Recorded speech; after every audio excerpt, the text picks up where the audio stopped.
Hello friends, स्वागत है आपका स्टडी नाउ 6 चैनल पर।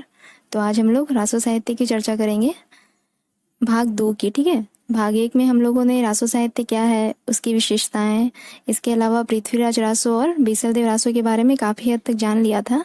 तो आज हम लोग परमाल रासो से शुरू करते हैं। इसके आगे जितने और भी जो भी रासो साहित्य हैं उनकी भी चर्चा करेंगे, पर परमाल रासो से शुरू करेंगे। ठीक है, परमाल रासो या फिर आल्हा खंड दोनों एक ही है।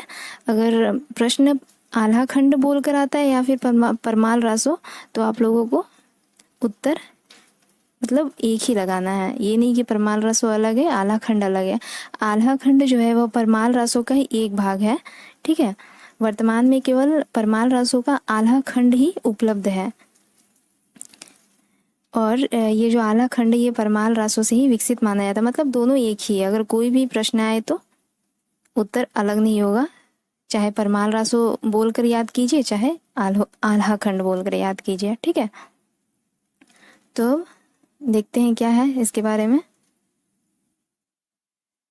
परमाल रासो, इसके रचनाकार कौन रहे? जगनीक। परमाल रासो की रचना कर रहे जगनीक। ठीक है, आल्हा खंड का प्रकाशन 1865 ईस्वी में, आल्हा खंड का प्रकाशन 1865 ईस्वी में आईसीएस अधिकारी चार्ल्स इलियट ने करवाया था। अंग्रेज आईसीएस अधिकारी चार्ल्स इलियट ने करवाया था। कब करवाया था? 1865 ईस्वी में। इसमें आल्हा और उदल नामक दो वीर सैनिकों की वीरता का वर्णन मिलता है। परमाल रासो में क्या मिलता है? आल्हा और उदल नामक दो वीर सैनिकों की वीरता का वर्णन मिलता है। अच्छा, ये जो जगनीक है तो ये भी दरबारी कवि रहे। तो ये किसके दरबारी कवि थे? मतलब राजा कौन था, कहाँ के शासक के दरबारी कवि थे? ये जो जगनीक थे ये कालिंजर तथा महोबा के शासक परमाल के दरबारी कवि थे। ठीक है, कालिंजर तथा महोबा के शासक परमाल के दरबारी कवि थे जगनीक। तो इन्होंने जो साहित्य लिखा उसका नाम क्या रखा? परमाल रासो। और इसी का एक खंड था, उसी का एक भाग रहा आल्हा खंड, जो वर्तमान में उपलब्ध है। ठीक है, यह रासो साहित्य में जितने भी रासो साहित्य रहे उसमें सर्वाधिक वीर रस से ओतप्रोत रासो साहित्य माना जाता है परमाल रासो। ठीक है, अगर प्रश्न आए कि सर्वाधिक श्रृंगारिक रस मतलब सर्वाधिक श्रृंगार रस से ओतप्रोत रासो साहित्य कौन है, तो वह हो जाएगा बीसलदेव रासो। अगर कहा जाए कि सर्वाधिक वीर रस से ओतप्रोत रासो साहित्य कौन सा है, तो वह होगा। ठीक है, तो अब आगे बढ़ते हैं। यह एक गेय काव्य है। गेय काव्य मतलब गाया जाने वाला काव्य। ठीक है, जिसे आषाढ़ या फिर श्रावण मास में मतलब आषाढ़ या फिर सावन के महीने में स्त्रियों द्वारा गाया जाता है। कहाँ पर? इसका क्षेत्र क्या है? बैसवाड़ी, पूर्वांचल और बुंदेलखंड। बैसवाड़ी, पूर्वांचल और बुंदेलखंड। यह एक परमाल रासो एक गेय काव्य है जिसे आषाढ़ या फिर श्रावण मास में गाया जाता है स्त्रियों के द्वारा। कहाँ पर? बैसवाड़ी, पूर्वांचल और बुंदेलखंड में। उत्तर प्रदेश में इसे आल्हा खंड भी कहा जाता है। ठीक है, उत्तर प्रदेश में इसे परमाल रासो ना बोलकर क्या कहेंगे, सीधा आल्हा खंड कह देते हैं। रासो काव्य परंपरा में सर्वाधिक वीर रस से ओतप्रोत काव्य माना जाता है। रासो काव्य परंपरा में सर्वाधिक वीर रस से ओतप्रोत कौन सा काव्य माना जाता है? परमाल रासो माना जाता है। ठीक है, अब आगे बढ़ते हैं। खुमान रासो।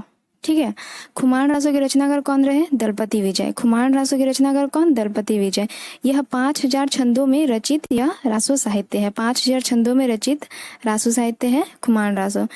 परंतु मतलब रचनाकार दलपति विजय को माना गया है, परंतु शिव सिंह सेंगर जो थे, शिव सिंह सेंगर, इन्होंने नाभा भट्ट को खुमान रासो का रचनाकार माना है। शिव सिंह सेंगर ने नाभा भट्ट को खुमान रासो का रचनाकार माना है। इसमें खुमान के 3 राजा हुआ करते थे। ठीक है, जैसे चंद्रगुप्त द्वितीय प्रथम ऐसे करके है ना, राजराज प्रथम, प्रथम द्वितीय करके कितने राजा हुआ करते थे। उसी प्रकार खुमान करके भी, खुमान नाम से भी 3 राजा हुआ करते थे, जिनमें यहाँ पे जिस खुमान राजा की चर्चा है वह कौन है? खुमान द्वितीय। उनका नाम है खुमान द्वितीय। इसमें खुमान रासो में खुमान द्वितीय की युद्धों का, उनके कौशल का वर्णन है, जिसका समय क्या है? 870 से 900 विक्रमी संवत माना गया है। 870 से 900 विक्रमी संवत माना गया है खुमान का समय। ठीक है, खुमान के 3 राजा हुआ करते थे, अभी बताया। आचार्य रामचंद्र शुक्ल जो थे वह इसे 9वीं शताब्दी की रचना मानते हैं। आचार्य रामचंद्र शुक्ल खुमान रासों को 9वीं शताब्दी की रचना मानते हैं, जबकि राजस्थानी साहित्यकार मोती मेनारिया इसे चित्तौड़ नरेश राज सिंह के समकालीन 17वीं शताब्दी की रचना मानते हैं। मतलब आचार्य रामचंद्र शुक्ल खुमान रासों को 9वीं शताब्दी की रचना मानते हैं, ठीक है। रामचंद्र शुक्ल जो थे वो खुमान रासों को 9वीं शताब्दी की रचना मानते हैं। लेकिन एक साहित्यकार थे कौन, मोती मेनारिया इसे कब की रचना मानते हैं, 17वीं शताब्दी की रचना मानते हैं। और 17वीं शताब्दी के समय राजा कौन, चित्तौड़ नरेश राज सिंह का मतलब समकालीन यह रचना मानते हैं, ठीक है। अब आते हैं हम्मीर रासो पर आते हैं। हम्मीर रासो की रचना कर रहे शारंगधार। हम्मीर रासो की रचना कर रहे शारंगधार, परंतु राहुल संकीर्त्यायन के अनुसार इसके रचनाकार कौन माने गए, जज्जल। हम्मीर रासो के रचनाकार कौन माने जाते हैं, शारंगधार, परंतु राहुल संकीर्त्यायन ने हम्मीर रासो की रचनाकार किसे माना है, जज्जल को माना है। इसका समय क्या है, 13वीं शताब्दी। हम्मीर रासो का समय है 13वीं शताब्दी। हम्मीर रासो में हम्मीर और अलाउद्दीन खिलजी के युद्धों का वर्णन है। हम्मीर रासो में हम्मीर और अलाउद्दीन खिलजी के युद्धों का वर्णन है। इसमें हम्मीर रासो के 8 छंद प्राकृत पेंगलम में मिलते हैं। हम्मीर रासो के 8 छंद प्राकृत पेंगलम में मिलते हैं, ठीक है। अब ये प्राकृत पेंगलम क्या है, प्राकृत पेंगलम एक छंद शास्त्र है जिसमें आदिकालीन संस्कृति का सर्वाधिक बोध कराया जाता है। मतलब प्राकृत पेंगलम क्या एक छंद शास्त्र है, ठीक है, जिसमें क्या करवाया जाता है, आदिकालीन संस्कृति का बोध करवाया जाता है प्राकृत पेंगलम में।